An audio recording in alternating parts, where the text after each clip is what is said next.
Hello and welcome back to another episode of the Thrive and 5 podcast. I hope you are doing okay and are having a fab day so far. Whenever you are listening to this, if you're listening to this on Friday, happy Friday. We've made it through the week. We've made it through yet another week. We are 6 weeks into this new year. If you're listening to this later in the year, then you can time travel backwards, I guess.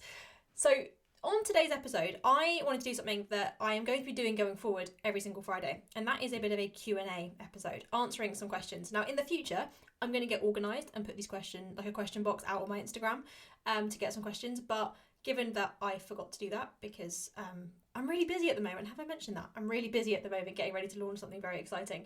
I've had a lot going on. I forgot to do it, but I'm going to do it next week. So what I thought I would do is I'm answering a couple of questions that I'm answering two questions, one of which is actually a question that one of my clients asked me in her check-in this week.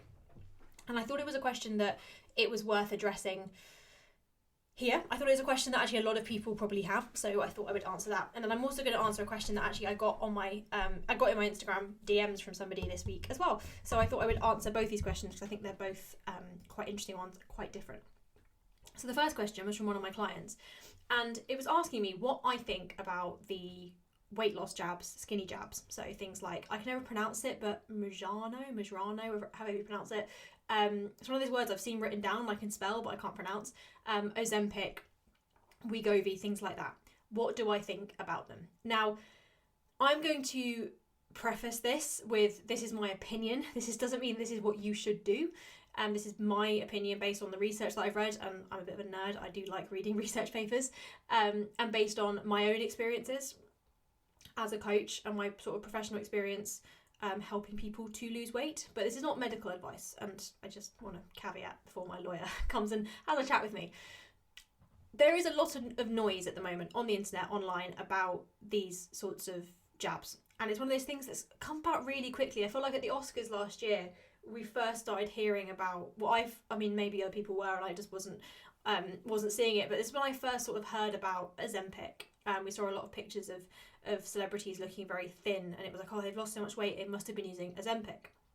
And then it suddenly blew up. It became kind of approved by, I think, the US medical drug people approved it. I think it then got NICE approval not very long later, and it now is available on the NHS. You can get it on prescription, you can get it through kind of online programs, etc. And so I am seeing a lot of content about them, and a lot of people who want to lose weight are being targeted by ads about these things. I know because of the sort of content I put out, I talk about weight loss, and so I'm getting targeted by a lot of these ads. A lot of people and a lot of these ads promise these drugs to be a quick fix. And the first thing I want to say is categorically, these are not a quick fix. These are not a magic drug that suddenly means you lose a load of weight. Yes, a lot of celebrities might lose weight taking these injections. A lot of celebrities also lost weight doing the Special K diet and doing those horrendous boot camp DVDs. That doesn't mean that it's the answer to your problems. These jabs are not a quick fix. What they do primarily is they quiet food noise. So that urge to eat, that kind of, I can't stop thinking about food, that feeling of like being controlled by food, they help to quiet some of that. They also do some other stuff, but essentially that's the biggest part of what they do. So that helps you when it comes to weight loss, because it means that you don't hear that noise as much. So it becomes easier for you to lose weight because you're not thinking about food all of the time. Once you stop taking them, that noise comes back. I have coached somebody in the past, I've actually coached a couple of people in the past who have used these drugs when they weren't being used for weight management, but when they were being used for diabetes management. I've coached a couple of clients who have had type 2 diabetes and who have been prescribed these drugs, versions of these drugs, in order to manage their diabetes. And without fail, what has happened is they have lost weight on the injections. I have not taken credit for that weight loss because it was done not through a lot of coaching, but like they lost a lot of weight because their food noise went. And when they stopped taking that drug, when the prescription ended, every client I've coached in this situation has ended up coming back to me to lose weight because it didn't fix the underlying problem. They work at quieting the food noise when you are taking them, but when you stop taking them, that food noise comes back and you regain the weight. I've also coached a couple of people who have taken them before they've come to me, who have have tried them out and have had some pretty nasty side effects. Nausea, weird fluctuations in appetite. Some people have lost weight taking them, but again, they have started working with me because it's not allowed them to lose weight long term. And you still have to work when you are taking them. I think a lot of people think that these injections are going to be a quick fix. You take them, you stop thinking about food, and then you just lose weight. But you still have to work. You still have to be in a calorie deficit. They don't change the laws of physics. To lose weight, you have to be in a position where your body is using more energy than it is consuming. And there are a whole bunch of reasons why that might be harder for some people, either lifestyle-wise, maybe they are less active, maybe hormonally, things like PCOS, diabetes, they can make weight loss harder because of hormonal differences in your body and the way your body processes certain things. That can mean that your metabolic rate, if you like, looks different. So what a deficit looks like for you might look different, but ultimately the laws of physics apply. Like, nobody is immune to the laws of physics, and to lose weight you have to be in a calorie deficit, and that's what these drugs require. You still have to work. You can't take these drugs and then expect to be able to go out and eat whatever you want without thinking about it. You still have to do the work. And the fact is, we don't know the long-term impact of taking these drugs. They have been approved for weight loss. They have been approved for weight loss for people who medically need them, but we don't know the long-term effects of taking these drugs. There have been no long-term studies of what happens if you take these drugs 20, 30, 40 years down the line, because they're relatively new. And you could take the risk, but personally for me, the benefit of taking them doesn't outweigh that risk for 99% of people who want to take them. If you have a medical need for it, type 2 diabetes, and your doctor's prescribing it to you, your body weight is causing you significant harm and that needs to be immediately addressed. Not being able to lose weight is impacting your ability to conceive, like things that are going to have a detrimental impact on your life long term, then fine, then take it. I would always get it prescribed by a doctor. I would never be trying to take these things off the internet, because even if it's an approved site, you don't know, there's all sorts of crap out there. Unless you fall into that bracket of having a medical need for it, they're not worth it. The other thing that this client had said to me was that a friend of hers whose wife is a doctor, she's taking it. And she was like, well, the fact a doctor's taking it, doesn't that mean it's a good thing? Now, this is going to be a little bit controversial, but my best mate is a doctor. I would trust her to fix my broken arm. But does that mean she is the healthiest person I know? Absolutely not. And she would probably admit this. She is very fit, she runs, but she also does a lot of things that I would argue are very unhealthy. She got herself injured playing rugby and was like, I'll carry on playing, and everyone was like, no, you've broken your arm. And she openly admits that I probably know more about health in terms of nutrition science and that sort of thing than a lot of doctors, because doctors are specialists in medicine. They are not specialists in public health. Neither am I, just to be clear. They are not specialists in nutrition, which I am, and they're not specialists in actually how people lose weight, which is, I would argue, I am absolutely a specialist in that. Obviously, it's a personal decision, and if you want to take them, then do your research. And I hate that phrase. I always think it's used by anti-vaxxers and crap like that. But, do go and read the papers. Go and read the papers. Talk to people who know about this stuff. But personally, in my opinion, and not that my opinion's the opinion you want to be listening to, but in my opinion, unless there is a medical need for it, it is not something I would suggest. And there are many examples. I have many clients in my roster and in my history of coaching who have lost weight without needing these injections. People have lost weight. Yes, it might mean that it, feels a little bit easier for a period of time, but long term it doesn't fix the ultimate issue. And it's something that, in my perspective, in my view and in my experience, it doesn't fix the underlying problem, which is your relationship with food. Which brings me on nicely to my next question that I had from someone in my Instagram DMs, and we were chatting about her relationship with food, and she basically asked the question. I slightly reworded it because obviously it was in the midst of a conversation, but she basically said that she always feels guilty about after eating certain foods, even though she knows that she can have them, and she wanted to know how she could stop that. And this is that feeling of I know I can eat whatever I want and still lose weight as long as it's in my calories, but every time I eat chocolate or every time I have a takeaway, I feel incredibly guilty. Excuse me. Now, a lot of this guilt, this food guilt, goes way back. It might go back to childhood.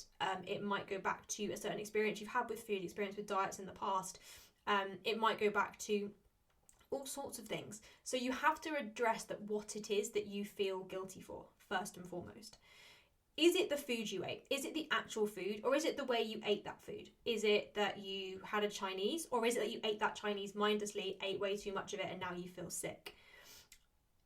Is it that you feel guilty for eating the food? Or is it that you feel bad because now you feel bloated and your jeans feel tight and that affects how you feel in some way? Is it that you feel bad about the food itself? Or is it that you feel bad about the occasion that you had the food at? Is it that you had the food itself? Or is it the fact that you didn't think about what you were eating? Are you guilty for the food you ate itself, or are you feeling guilty about how it might impact your body, impact your diet, impact your progress? So that's the first thing I would always challenge someone to think about. Feeling guilty around food is often tied to beliefs about food being good or bad. I did philosophy at university, and ethics was always my favourite module. So every time I get into this, I get really kind of like, I find it really fascinating because we are very, I won't get too philosophical on you, but we get very kind of worried about things being good or bad, you know. Am I a good person or am I a bad person?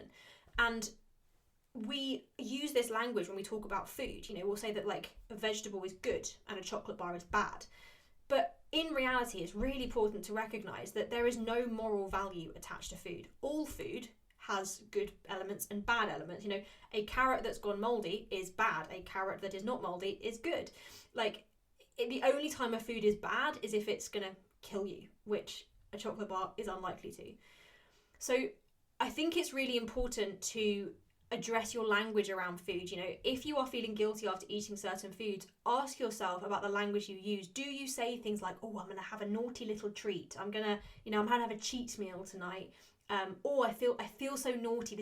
I really hate it around like Christmas or Easter, or if you go around like certain sweet aisles and they'll have like naughty treats, or they'll say things like, you know, have a treat that's good for you. I really hate the like some of the branding in supermarkets, like be good to yourself. It's just food. Like a yogurt that's full fat or a yogurt that's 0% fat, it's still just food. So I'd really catch yourself in the language you're using around food, because it's important to remember that the poison's in the dose. Ultimately, if you ate 100 bananas, you would die. Like, and that banana is the food that we might think of in this old world as good. Like, it's important to recognise that no food is good or bad. Every food has healthy elements and not so healthy elements, depending on your goals, depending on how you eat it, where you eat it, the context in which you eat it. And as I said in a previous episode as well, what's healthy isn't always the most nutritionally complete version of that food. You know, foods you enjoy may provide emotional fulfillment, they may provide social fulfillment, and that is just as valid, if not more valid, than fueling your body. And a healthy relationship with food involves having food that is nutritionally complete and, you know, gives you everything that you need from a nutrition perspective, but also one that gives you, you know, emotional fulfillment. I never want anyone to be eating like dried chicken and like potatoes with no salt. That's so miserable. Have food that's tasty, that's good for you, that's, you know, healthy and nutritious, but there's also, you know, fun and tasty and enjoyable and sociable and all of those things. And something we put a lot of emphasis on in our flexible food framework within the TFP is the idea that no food is off limits. You can eat whatever you like. Like, literally nobody is stopping you eating whatever you like. When you're dieting, you might choose not to eat certain foods. You might choose to eat certain foods. You might choose to eat different amounts of certain foods. For example, like when I'm dieting, I don't tend to have a flat white as my coffee. I will have an Americano because it's got less milk and it saves me some calories. I could order a flat white. I would absolutely go into the shop and order a flat white. Nothing is stopping me. I just choose not to because my priority at that point is fat loss. When you're not dieting, you will also choose not to eat certain foods and to eat certain foods depending on the context. Like, I'm not dieting right now. I'm not interested in changing my body at the moment. But I still choose not to have certain foods or to have certain foods. I still choose, you know, when I'm having a snack in the afternoon, I'll ask myself, you know, am I physically hungry? Okay, well, is a chocolate bar going to be the thing that satisfies me right now? Or actually, would I be better off having something like a yogurt with some granola? Actually, I'm physically hungry. I'm probably going to benefit more from having the yogurt with some granola and some fruit. But sometimes I'll go, actually, you know what? I just really fancy a chocolate bar. I'll go to the shop and go, actually, I just really want a cream egg. And I'll have it and I'll really enjoy it. So it's about recognising that, you know, you can eat whatever you like. And if you are someone who is still feeling guilty about eating certain foods, I would ask yourself the question of, actually, am I telling myself I can't have something? Because when you tell yourself you can't have something, that's when this moral equation around food starts to come in. And then finally, something I say to clients all the time is there is a difference between knowing something and believing it. And when someone tells me that they know they can have certain foods but they still feel guilty, it to me sounds like you know that on an intellectual level. Like, you know intellectually that you can understand that it fits your calories, that it fits your macros, that, you know, it aligns with your goals. But there is an old belief holding you back that you know it intellectually, but you don't quite yet believe that it's true. You haven't proven that to yourself yet. And that is where working with a coach potentially can be helpful, because they can help to provide you with the safety net to almost prove that that's the case.